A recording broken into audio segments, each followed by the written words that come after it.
Hello student, आज हम पढ़ेंगे क्लास 10th की पोएम डस्ट ऑफ स्नो, जो रॉबर्ट फर्स्ट के द्वारा लिखी गई है। और ये जो पोएम है डस्ट ऑफ स्नो, ये रॉबर्ट फर्स्ट ने बहुत ही ब्यूटीफुली प्रेजेंट की है आपके सामने। और इस पोएम का जो डीपर मीनिंग है वो आपको समझना है, क्योंकि लाइन बाय लाइन तो बहुत ईजी है और 8 लाइन की पोएम है, आपको बहुत जल्दी लर्न भी हो जाएगी, आप बहुत जल्दी इसका आप अर्थ भी समझ जाएंगे। बट इसका जो डीपर मीनिंग है उसको आपको समझना भी है और आपकी लाइफ में उसको उतारना भी है। जो रॉबर्ट ली फर्स्ट हैं, उनका जन्म 26 मार्च 1874 हुआ था और डेथ उनकी जनवरी 29, 1963 में हुई थी। अमेरिकन पोएट हैं और इन्होंने बहुत सारी पोएम लिखी हैं जो आपके सिलेबस में भी है और 9th के सिलेबस में भी आपने पढ़ी होंगी। तो ये जो डस्ट ऑफ स्नो है is a simple and short poem at with deeper and larger meaning.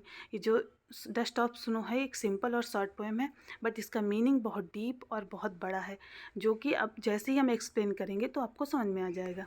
Next पढ़ते हैं poem. The way a crow shook down on me the dust of snow from a hemlock tree.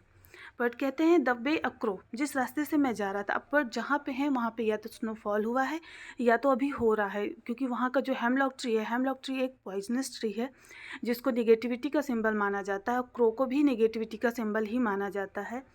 तो ये दोनों चीज़ें वहाँ पर present हैं और जिस रास्ते से पर्ट जा रहे हैं तो वहाँ पे एक हेमलॉक ट्री और हेमलॉक ट्री पर एक कौवा बैठा हुआ है और वो क्या करते हैं, दब्बे या क्रो, जैसे ही वो रास्ते की ओर जाते हैं तो crow shook down on me, shook down mean यानी हिलाकर, डाउन ऑन मी मेरे ऊपर क्या करता है, डस्ट ऑफ स्नो। अब यहाँ पे डस्ट का मतलब धूल या मिट्टी से नहीं है, डस्ट यानी स्नो की छोटे छोटे पार्टिकल।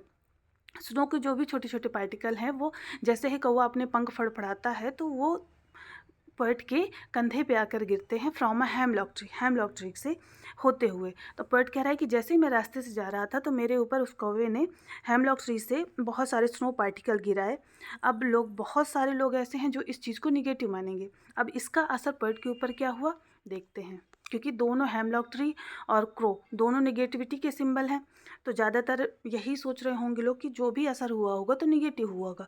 बट पोएट के ऊपर क्या असर हुआ नेक्स्ट लाइन में पता चलेगा। Has given my heart a change of mood and saved some part of a day I had rued. अब उसका असर क्या हुआ पोएट के ऊपर, has given my heart, crow के इस इंसिडेंट ने मेरे हार्ट में एक चेंज ला दिया, चेंज ऑफ मूड, मेरा दिल एक और दिमाग जो भी उस टाइम पर मेरे मन में और मेरे दिमाग में जो भी सिचुएशन चल रही थी एकदम से चेंज हो गई। And saved some part of a day I had rued, और मेरे दिन का जो हिस्सा खराब हो गया था उसके इस इंसिडेंट ने बाकी दिन के बचे हुए हिस्से को बचा लिया।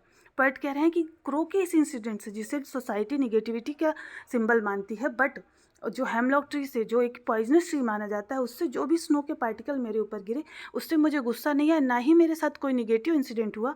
बट इसने क्या किया, has given my heart a change of mood, मेरे दिमाग के और मेरे दिल की जो भी सिचुएशन थी उसने तुरंत बदल दिया। And saved some part of a day I had rued, rued means regretful यानी शोक से भरा हुआ जो भी दिन था उसके इस इंसिडेंट ने मेरे दिन को बचा लिया। वर्ड का जो मीनिंग है वो ये है कि कोई भी चीज़ अपने आप में निगेटिव नहीं होती, नेचर की कोई भी चीज़ है वो गलत नहीं है, बस आपका पॉइंट ऑफ व्यू ये मायने रखता है आप उसको किस नज़र से देखते हैं। क्रो को लोग डेथ ऑफ सिंबल मानते हैं, हेमलॉक ट्री पॉइजनस है ही, और ये सारी चीज़ें जब होती हैं तो लोग उम्मीद लगाते हैं कि किसी न किसी के साथ निगेटिविटी ही आएगी, बट ऐसा पोएट के साथ नहीं हुआ। तो पोएट ने अपना यहाँ पे पॉइंट ऑफ व्यू रखा है कि जब हम किसी चीज़ को पॉजिटिव वे से देखते हैं तो हमारे साथ पॉजिटिव होता है, जब हम किसी चीज़ को निगेटिव वे से देखते हैं तो हमारे साथ निगेटिव होता ही होता है।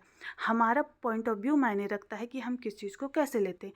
जैसे कौवे ने उनके ऊपर स्नो पार्टिकल गिराए तो सब ने यही सोचा और ज़्यादातर लोग यही सोचेंगे अब इनके साथ निगेटिव होगा, बट उसके इंसिडेंट से पोएट को हैप्पीनेस हुई और पोएट के ऊपर जो भी रिग्रेट यानी शोक से भरा हुआ जो भी दिन था उससे उनका दिन बदल गया और सम पार्ट यानी बाकी दिन जो हुआ उन्होंने खुशी से व्यतीत किया।